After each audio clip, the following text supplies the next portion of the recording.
Lord, nahilog po namin sa iyo ang Panginoon at ang anak. Ito po ang pagbabatid sa ang kakaalam. Ito po, Panginoon, nadala sa inusin ng kanyang buhay. Ingatan niyo po ang kanyang pamilya. Alibin mo po silang nainis sa paglalang. Gabayan mo po ang bawat isa sa amin. Salito, Panginoon, ay magkaroon ng kapayapaan dahil po kami ay tao lang na nababagaba dahil sa mahal namin sa buhay ay nawala ka, Panginoon. Lord, ikaw po ang nakakaalam.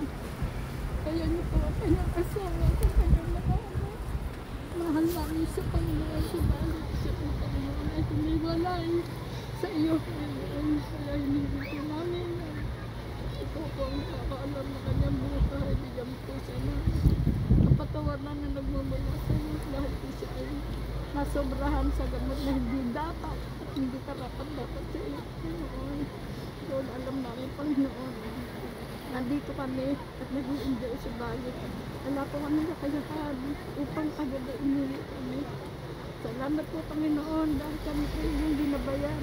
Pag-iapit pa lang ng paan namin sa aming tahanan. Kami po yung inalalayan at dinala dito upang kami mag-enjoy. Salamat po, Panginoon, sa aking mga anak. Sa patuloy na binibigyan kami ng kaaliwan at napasaya sa aming alagayan. Dahil, Panginoon, nandito na, Panginoon, na aming anak ito po na gumawa siya na hindi karapat-dapat para sa iyo. Tawarin niyo po, Panginoon. Siya sa kanyang buhay.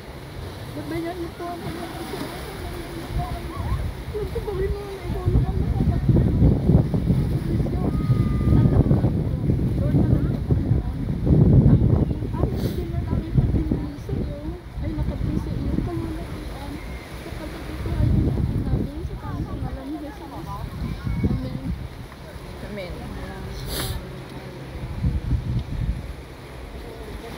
Langit na ba, Kuya Toto?